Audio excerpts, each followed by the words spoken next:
What's good, YouTube? This your boy Ghostfighter 2T's back with another informative video.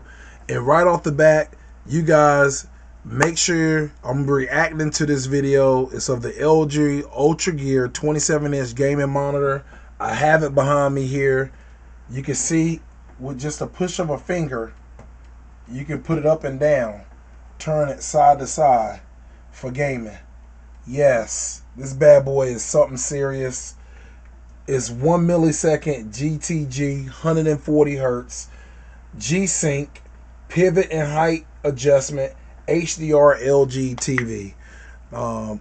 He's going to be talking about my version in this. He's going to do a better job at it than I can. This guy is called the Consumer Monitor. His name is Consumer Tech Reviews. So let's see what he has to say about it. And make sure you guys go hit him with a sub, like, and a comment, because he definitely deserves it. I'll do it here. I'll hit him with a like and hit him with a sub. Put all my notifications on, and we're gonna get right on into the video. Let's go. Let's see what he's talking about. What is going on, guys? Today I'm doing a review of the LG Ultragear. I'm gonna go over the pros and the cons, and then I'm gonna give you some of my own real life experience that I've had with this monitor. Guys, now I'm reacting to him doing this, and I'm doing this because I can't show you justice with my phone and me doing a video on it myself. And he's going to further explain his experiences with it. And they've been some of my same experiences, because I kind of almost watched the video some way through before presenting this to you guys and letting you guys listen to it about this LG Ultragear 27-inch gaming monitor. And I'm going to tell you what I did, how I got this monitor. I ended up getting a Sam's Club card. I don't go there much, but I go there and I get bulk things, okay? And I just happen to be in the electronics section, which is in the open floor, and I saw this sitting there, and I'm like, man, I started reading all the stats on it. IPS 1 millisecond, 144 gig G-Sync, Nvidia ready, pivot height up and down, HDR, 4K. I was like, yo. And I looked at the price and it had a yellow tag on it. Guess how much it was? I think I looked at my receipt in my wallet. I think I paid less than $120 for over a $400 monitor. Can't lie about it, guys. I'm not sitting here trying to make it up to hype it. I'm just telling you, I paid only $120 for this. It was a display model, so I couldn't do an unboxing. You know what I mean? It didn't come with none of the accessories, and I really, if I would have kind of found a video on this and looked at the stuff on the back of it, I could have probably got this monitor for probably about 90 bucks, 80 bucks. And the reason why is because the people that are in the store don't know much about electronics. They're just managers trying to help people get their stuff. It was on sale for $111, $119. That's crazy, bro. Sometimes when a blessing is for you, it's yours. Nobody else can get it. And it was just sitting there with a finger on it like this. God had it like that, like, yeah, this is yours. Because I've been wanting a monitor to be able to travel and take with me when I go places. And I don't want to take a big 55-inch TV with me. That would be insane. So I got something that's portable. And I also can touch a button on the back of it and take it right off. He's going to talk about all that. I can touch a button, take the back of it off. You see I already swiveled it. It look just like a couple fingers. You can make it go down. I love this. This is the coldest monitor I've ever had, man. I suggest it highly. Monitor. And if at any point you guys want to check this product out, I'll have an Amazon link below. But let's jump right into it. Now, recently LG has been killing it with all of the monitors they've been producing. This thing is no exception. This is the LG Ultragear. Now, they have different sizes and different styles of this one, but this one is the best for your money. It's a little over $350, but jumping right into the pros, this is a 27-inch IPS panel. The screen size is great and the colors are amazing because this is an IPS panel. IPS or in-plane switching is probably the best for price and performance quality. Now, this one is super color accurate. This one has a 99% sRGB color gamut, which is really good, especially for a gaming monitor, which a lot of them are not very color accurate. And the other thing is the insane brightness with this monitor. Many gaming monitors, if not most gaming monitors. Me looking at it with my regular eyes, you're not going to be able to tell how good the color is here on the screen. It looks beautiful. Detail is, it's immaculate. Especially in this price range or a little bit below, have horrible brightness. This thing is crazy bright. It's even brighter than the panel that came on my $2,000 Razer laptop. Now, the next pro is it's 144 hertz, which is a big deal for an IPS panel. You can get a lot of very cheap 144 Hz panels, but they are TN panels, which means terrible color accuracy, horrible brightness, horrible viewing angle. That's where the IPS is different from the TN panel, and that's why it's so much better. So it's a whole lot crazier to put 144 Hz in an IPS panel like this. And as well as 144 Hz, it has a 1 millisecond response time, which is also crazy for an IPS panel. Again, most of the crazy fast response times are in TN panels. This one's an IPS. Now, as far as resolution, this is a 1440p panel. Now, in my opinion, in a 27-inch monitor, 1440p is a perfect resolution. 1080p at this size just doesn't have the resolution. Things are a little bit fuzzy, and it's not good for a screen this big. 1440p, however, is very crisp, and everything looks extremely clear. And 4K in a 27-inch monitor is overboard. You can't see all those pixels, and it's gonna exponentially increase the price. As well, for a gaming monitor, it takes a ton of power to actually 4K game. So it really doesn't make any sense to put a 4K panel inside of here, and as well, it probably wouldn't be 144 Hz. It probably wouldn't be a fast response time. So this is the sweet spot for resolution. Now, another really cool thing that this thing packs into it is G-Sync. So if you have a GeForce graphics card, a GTX, or an RTX, this monitor can utilize that. And another cool thing this packs inside of it is HDR10. So if you have HDR10 enabled content, this thing can utilize that. So the next pro is build quality and quality control. LG has really good quality control. I looked all over the web to try to find someone that had a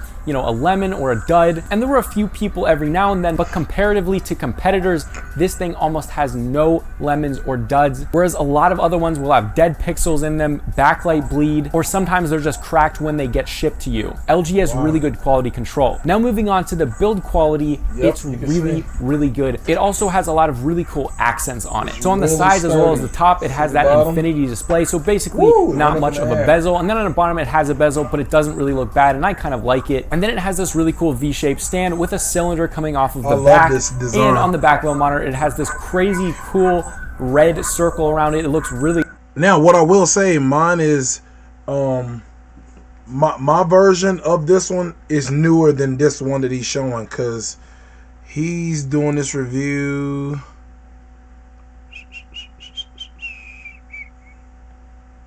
What does it show? He's doing this review 3 years ago. So now this is the newest version of the one that he's doing. It's by LG, and if you look at the back of it, they've changed it up. But you can see the back of mine. You see how it has the bird or whatever there? And it has this. This is basically the newest version of the one that he's doing. So just so we're on the same page, get a full perspective of what we're dealing with here. So let's go.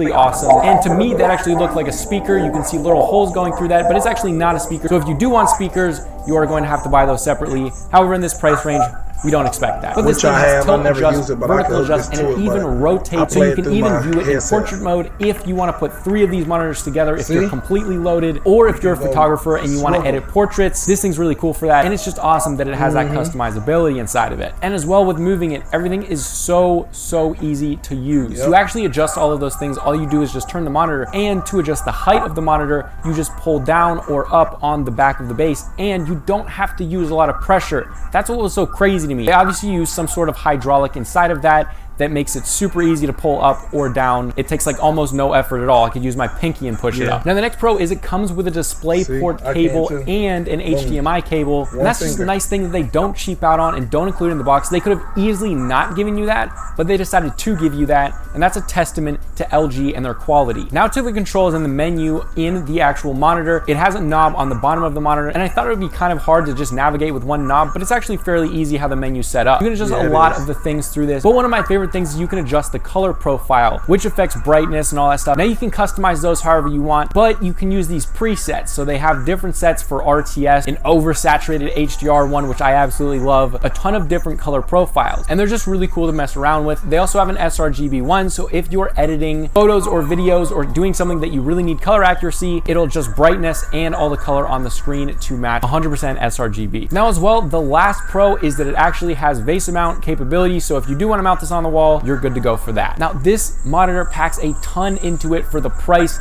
You basically get everything you need in a monitor in this monitor. If you want bigger, they do make an ultra wide version of this, both a 34-inch ultra wide and a 38-inch ultra wide, but this one is definitely the best bang for your buck. If you guys want to check this out, I have an Amazon link below so you can check out all the specifications for yourself. But now we're going to move into the cons. Now I have to tell you, this is my actual monitor. I bought this. I'm using this as my daily driver. I use it every day, and I actually bought it for me. Now there's a couple of cons. They're not deal breakers for me, but they might be for you. So the first con is 144 hertz. This thing does output 144 hertz. However, it's only when the monitor is at 1080p. That's not an issue for me because when I'm gaming, I only do it at 1080p, and that doesn't really bother me. However, you still get 100 hertz at 1440p, which I have actually done some 2K gaming, and it doesn't actually look that different from the 1440. It's still way smoother than a normal 60 hertz panel. Now, the reason this wasn't a deal breaker for me is for the money, you're getting a super bright, color accurate display that still has 144 hertz at 1080p.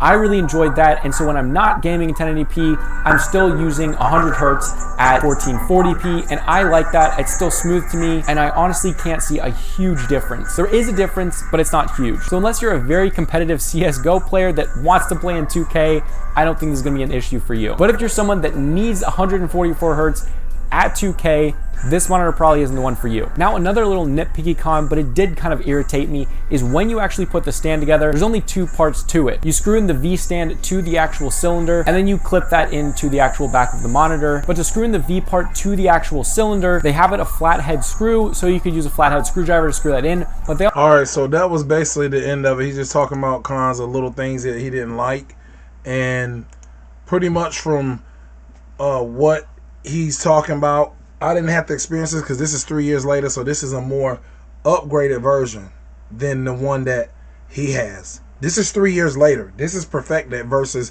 what he had. It's a ball on the back of this, and if I turn this around like so, I could push this button right here.